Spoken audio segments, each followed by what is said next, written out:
What does it mean to be alive? That sounds like a big question. The kind people expect a philosophy book to answer, not a video game. And most of the time, we think we already know the answer. You're alive if you breathe, or bleed, or even if your heart beats. Biology gives us something clean and measurable that we're comfortable with. But these games don't let you stay comfortable for long. NieR challenges that assumption immediately, not by arguing against it, but by quietly ignoring it. It puts you in worlds where beings who shouldn't be alive suffer, love, grieve, and persist anyway, and it never pauses to ask permission for that contradiction to exist. At first, it feels simple. You're alive because you care, because you protect someone, because you keep going. But the longer you stay in these worlds, the more those answers start to fray. The definitions you rely on stop working. The lines between human and non-human blur. Purpose collapses, context shifts, and suddenly you're left asking a much harder question. If something feels pain, if something remembers, if something chooses to continue even when there's no reason to, does that count as alive? NieR Replicant and NieR Automata don't give you a clean answer. They don't want to, for the record. Instead, they let you sit inside the question, play through it, and live with the consequences of whatever answer you thought you had. And by the time they're done with you, the only thing they're sure of is this: being alive is a lot messier than biology ever prepared us for. Most games ask the same question: how do we save the world? It doesn't matter if the setting is fantasy, sci-fi, post-apocalypse, or even modern day. The structure is always familiar. Something is broken, something is threatening everything, and the player is given a role that matters. You're here because the world can still be fixed. NieR doesn't care about that framing. From the very beginning, both NieR Replicant and NieR Automata quietly reject the idea that the world is something waiting to be saved. Instead, they ask a far more uncomfortable question. Does the world deserve to continue? And even if it doesn't, does that matter? Replicant takes place in a world already past its point of no return. Humanity is functionally doomed long before the player ever understands why. The systems meant to preserve it are failing.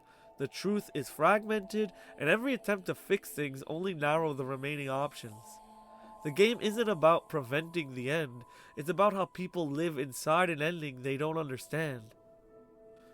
Automata goes even further. There is no humanity left to save, no original purpose to fulfill, no higher truths waiting to be uncovered that suddenly makes everything worth it again. The war continues not because it leads to, but because no one knows what to do when it stops. Both games are obsessed with existence after purpose collapses. What happens when the reason you were created no longer applies? What happens when the goal you were chasing turns out to be false? What happens when survival itself becomes habit instead of hope? NieR doesn't answer those questions with systems or mechanics or clean moral lessons. It answers them by forcing characters and players to keep moving forward without certainty, without validation, without the comforting belief that persistence will eventually be rewarded. That's what makes these games uniquely qualified to talk about being alive. They don't define life by success, they don't define it by victory, they don't even define it by truth. They define it by what remains when all of those things are gone. And once you realize that, you start to understand why NieR doesn't rush to explain itself, and why the answers it does give are never reassuring. Let's start with NieR Replicant, because this is where the questions of being alive first take shape.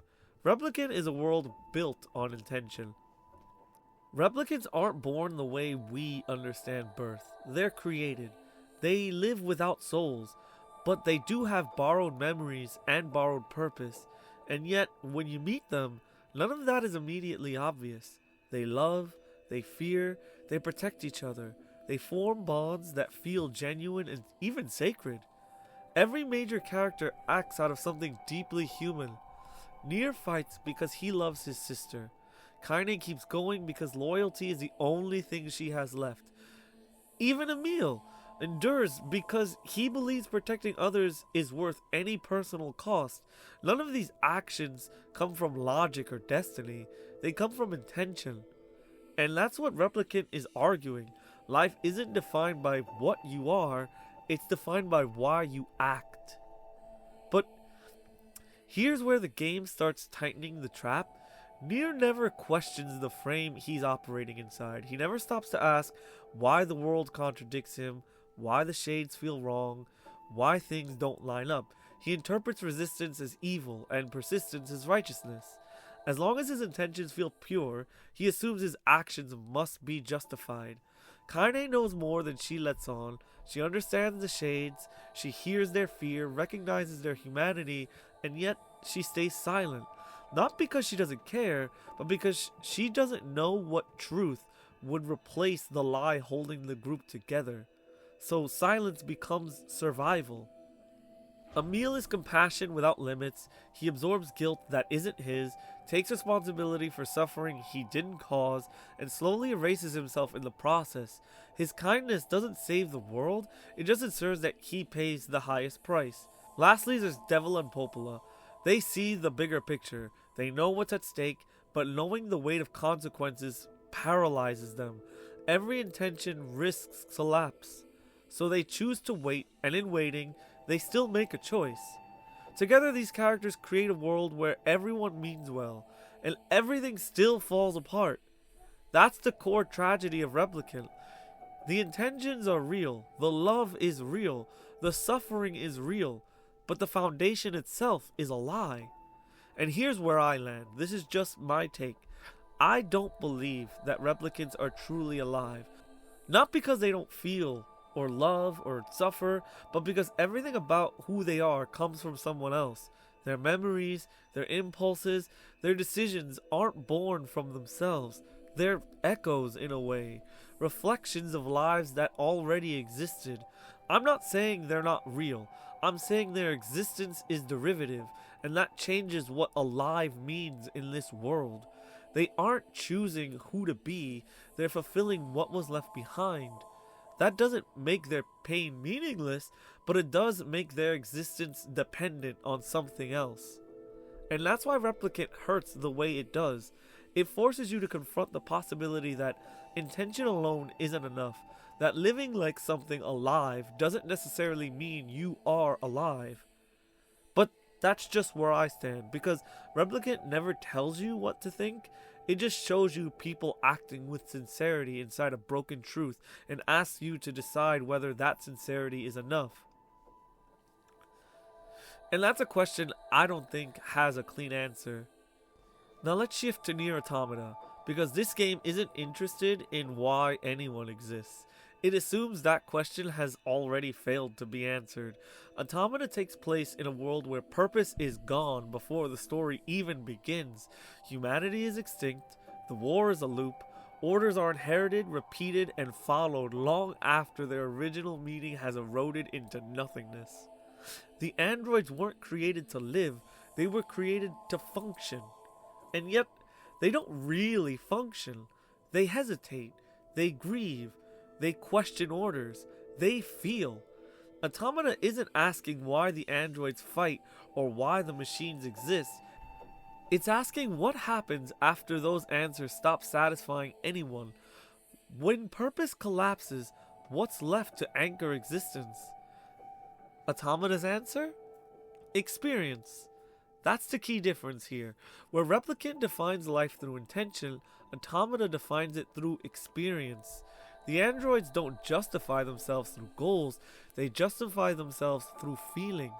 They don't need to believe they're right, they just need to believe that what they're experiencing matters to them. The machines mirror this obsession. They mimic humanity not because they understand it, but because they're searching for context. They recreate human families, religion, art, love, even suicide. Not to achieve anything, but to see if meaning will emerge from repetition. And sometimes it does. Automata shows meaning forming in the smallest, most fragile ways.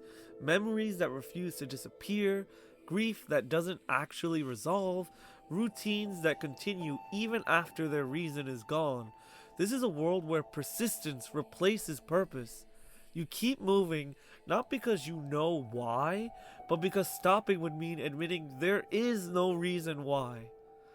I mean, Pascal builds a village around peace, and it still collapses, not because peace is impossible, but because existence doesn't care what you deserve. That's why Automata feels so different tonally. It's quieter, emptier, much more reflective. It doesn't push you forward with motivation, it drags you forward with momentum. And crucially, Automata never asks whether these beings deserve to be alive. It treats that question as irrelevant. Life isn't defined by origin, it isn't defined by biology, it isn't defined by intent or design. It's defined by what you feel, what you remember, and what you carry forward, even when there's no reward for doing so. Automata argues that being alive isn't about having a purpose, it's about continuing to experience the world even after purpose collapses, and that's what makes it so uncomfortable. Because once you accept that framing, you're forced to confront a possibility that Replicant only hints at, that life doesn't need justification to exist, that meaning doesn't need permission, and that persistence alone might be enough. Whether that's hopeful or horrifying, Automata never actually tells you. It just lets you feel it. And again, here's where I land. I do believe the androids are alive. Not because they were designed to feel that way, not because they were meant to replace humanity, but because who they are, what they feel, how they act, it comes from their own memories and their own minds. When an android dies without backing up their memories, they don't just respawn, they lose context, they lose continuity, and when they come back, they aren't guaranteed to be the same person. They can develop a different outlook, make different choices, become someone else entirely. That matters. That's not programming fulfilling a role. That's identity shaped by lived experience. Their existence isn't inherited. It isn't borrowed. It isn't a reflection of someone else's life. It's constructed moment by moment through what they endure and remember. And that's why Automata hits differently. It argues that life isn't defined by where you came from or what you were made for. It's defined by what you carry with you and what you lose when that continuity is broken. But again, that's just my take, because Automata doesn't demand agreement. It presents a world where meaning emerges from repetition, memory, and grief, and asks whether that's enough to call something alive in the first place. And whether you say yes or no says more about you than it does about the androids. So when you put NieR Replicant and NieR Automata side by side, something uncomfortable becomes obvious. They aren't answering the same question. They're arguing with each other in a way. Replicant is tragic because life ends. Everything in that world is driven by intention, love, loyalty, protection.